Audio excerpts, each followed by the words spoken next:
Hello friends, ഇന്ന് നമ്മൾ medical കോളേജിലേക്ക് ഒരു പൊതിച്ചോറ് കൊടുക്കുന്നുണ്ട്. അപ്പോൾ അതിൻ്റെ ഭാഗമാണ് ഇത്. രാവിലെ 7 മണിയാകുമ്പോൾ ചോറ് കൊണ്ടുപോകാൻ ആൾ വരും.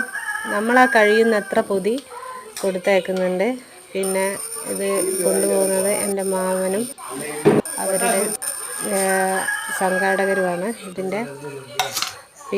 പിന്നെ ഒരുപാട് ഐറ്റംസ് ഒന്നും ഇല്ലെങ്കിലും നമ്മൾ ഉണ്ടാക്കുന്ന ചോറിൽ നിന്ന് ഭക്ഷണത്തിൽ നിന്ന് ഒരു കുറച്ച് ഭക്ഷണം അവർക്കായി മാറ്റി വെച്ച് അതവിടെ എത്തിക്കുന്നതാണ്. പിന്നെ ഇത് മാസത്തിൽ അവർ ചെയ്യുന്നതാണ്. നല്ല രീതിയിൽ പൊതിഞ്ഞ് കവറിലാക്കി അവിടെ എത്തിക്കും.